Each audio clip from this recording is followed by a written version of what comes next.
Monde numérique.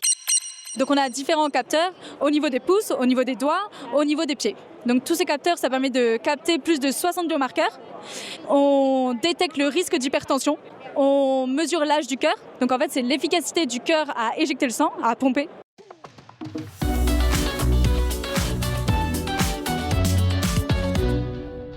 Caroline Lagarde de WeThings, exposant historique, j'ai envie de dire, au CES de Las Vegas. Cette année, vous dévoilez c'est presque un nouveau PES-Personne, mais en fait, c'est bien plus que ça. Exactement, c'est bien plus que ça. Peut-être pour vous expliquer pourquoi est-ce qu'on a développé cette nouvelle, Bodyscan 2, je peux revenir aux prémices de ce développement. Donc chez WeThings, on s'est rendu compte qu'avec notre nouveau mode de vie, d'aujourd'hui, notre style de vie s'est beaucoup dégradé. Donc on mange sur le pouce, on dort moins, on est sous pression. Et donc ça donne une augmentation du nombre de maladies chroniques dans le monde qui se développent silencieusement plusieurs années avant qu'on puisse vraiment le détecter. Et donc le but de Bodyscan 2, c'est de détecter les premiers signes avant-coureurs d'une maladie chronique avant qu'il ne soit trop tard. Alors de quelle manière quel type de maladie et de quelle manière? C'est surtout des maladies cardiovasculaires et métaboliques parce que donc à chaque pesée, on fait un scan, un bilan de la santé cardiovasculaire. Alors c'est un PES-Personne. C'est un PES-Personne, voilà, exactement. Tous les matins, je monte dessus, donc etc. On a le poids, on a la composition corporelle segmentale comme toute balance intelligente aujourd'hui. Et en plus, donc on a des métriques cardiovasculaires et des métriques métaboliques. Juste en posant les pieds nus dessus? En posant les pieds nus dessus et en prenant la poignée entre les mains. Donc on a différents capteurs au niveau des pouces, au niveau des doigts, au niveau des pieds. Donc tous ces capteurs, ça permet de capter plus de 60 biomarqueurs. Et donc typiquement, on a aussi 3 nouveautés sur cette balance. On détecte le risque d'hypertension. Donc on envoie une notification quand ce risque est détecté. On mesure l'âge du cœur. Donc en fait, c'est l'efficacité du cœur à éjecter le sang, à pomper. Donc avec Bodyscan 1, Oui, parce qu'il y avait déjà une première version. On avait l'électrocardiogramme. Donc l'électrocardiogramme qui permet de détecter notamment les arythmies, qui mesure en fait si l'ordre a bien été donné au cœur et le cœur a bien répondu à cet ordre de battre. On avait aussi déjà la rigidité des artères, donc avec le vascular age, l'âge vasculaire. Et donc maintenant on ajoute l'âge du cœur qui est en fait l'efficacité du cœur comme un muscle. En fait, c'est l'efficacité du muscle du cœur à pomper, à éjecter du sang. Donc ça va encore plus loin. Uniquement avec l'amélioration de capteurs et puis du logiciel qui est derrière, c'est aussi, donc, par exemple, typiquement pour l'âge du cœur, on a ajouté la mesure d'impédance cardiographie. Donc ça vient mesurer la variation du cœur au niveau du torse. Et donc grâce à ça, on peut savoir donc les temps d'éjection, à quel moment le cœur bat, à quel moment il commence à battre, à quel moment il finit de battre, et aussi donc les volumes. Et donc tout ça, ça permet de savoir à quel point est-ce qu'il éjecte bien le sang. D'accord. Alors pour prendre une mesure, du coup, il faut combien de temps? C'est un peu la contrainte, non? Oui, c'est vrai que c'est une contrainte, je suis d'accord avec vous. Donc typiquement pour l'électrocardiogramme, on est obligé d'avoir 30 secondes. C'est une métrique certifiée médicalement, donc on est obligé de montrer à l'utilisateur quand il prend sa mesure les 30 secondes d'électrocardiogramme. D'accord. Mais donc notre but chez WeThings, c'est de faire en sorte que les personnes se pèsent pour qu'elles puissent suivre leur santé.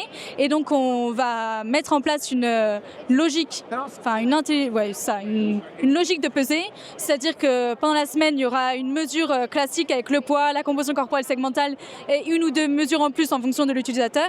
Et sinon, les bilans de santé complets seront poussés une fois par semaine en fonction de la mesure précédente, etc., selon une logique intelligente. Ok.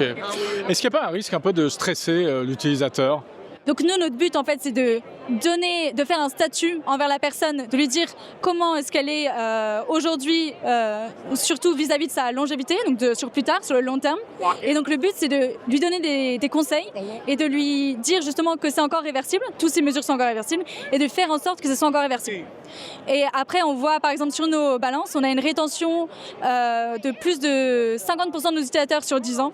Ça veut dire que c'est des produits qui sont utilisés, donc finalement pas si stressant que ça, avec en moyenne plus de 2 mesures par semaine. Donc en fait, c'est pas un produit qui s'adresse aux personnes malades, mais plutôt aux personnes en bonne santé, ou en tout cas qui se sentent et qui se pensent en bonne santé. Oui, en fait, c'est comme le but, c'est quand on mesure régulièrement une donnée et qu'on sait comment agir sur cette donnée. Si on voit qu'il y a une diminution, par exemple, de cette donnée, on va faire en sorte de s'améliorer pour l'augmenter à nouveau.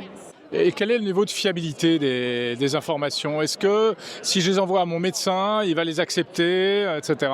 Ouais. Donc nous, notre but en effet, c'est de faire du screening, donc de faire en sorte que les personnes soient au courant de leur santé pour qu'ensuite elles agissent dessus. Donc typiquement le risque d'hypertension, score de risque d'hypertension, c'est pas pour suivre quelqu'un qui a de l'hypertension, c'est pour prévenir les personnes qui ne savent pas qu'elles ont de l'hypertension. Oui, parce qu'il n'y a pas de symptômes, hein, souvent. Et donc c'est fiable.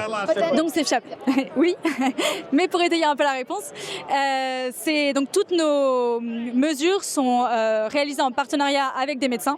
Donc pour vous expliquer typiquement comment ça fonctionne, on a beaucoup de recherches chez Withings, on lit beaucoup de papiers pour savoir qu'est-ce qui est nouveau, comment développer telle ou telle métrique, notamment en fonction des maladies qui sont les plus importantes. Donc typiquement cardiovasculaires, métaboliques, ces temps-ci c'est des maladies avec beaucoup d'applications.